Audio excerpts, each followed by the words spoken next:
नमस्कार दोस्तों, इस वीडियो में हम उदासीनता वक्र के माध्यम से मांग वक्र की व्युत्पत्ति को समझेंगे। आइए शुरू करते हैं।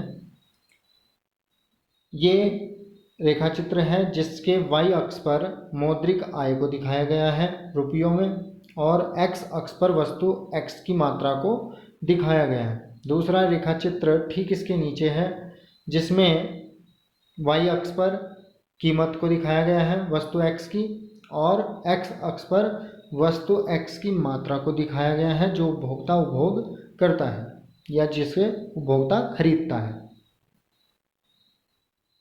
अब मान लीजिए ये रेखा प्रारंभिक बजट रेखा है उपभोक्ता की, जो कि y अक्ष पर 80 रुपये मौद्रिक इकाई को स्पर्श करती है और x अक्ष पर वस्तु x की 5वीं इकाई पर स्पर्श करती है, जो ये बताती है कि उपभोक्ता की कुल मौद्रिक आय जो है 80 रुपये है, और इन 80 रुपयों में वो उपभोक्ता वस्तु x की 5 इकाइयाँ क्रय कर सकता है। यानी कि अगर उपभोक्ता अपनी संपूर्ण आय खर्च करता है तो वो वस्तु x की 5 इकाइयाँ खरीद सकता है।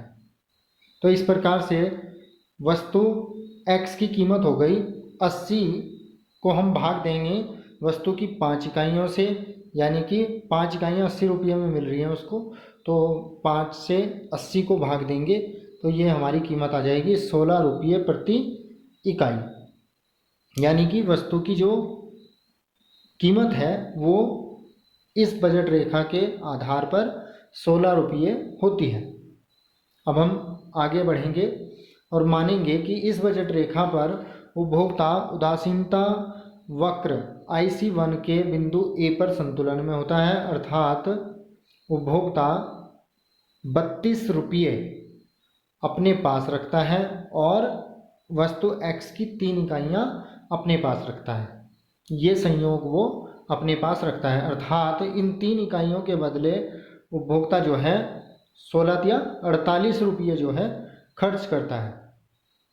यानी कि 3 इकाइयाँ जब वो खरीदता है तो कीमत होती है 16 रुपये। यानी कि A1 दूसरे रेखाचित्र में जो कि नीचे दिया गया है उसमें A1 बिंदु पर उपभोक्ता जो है संतुलन में होता है। यानी कि 16 रुपये कीमत पर वो 3 इकाइयाँ खरीद रहा है, यानी कि A1 बिंदु पर उपभोक्ता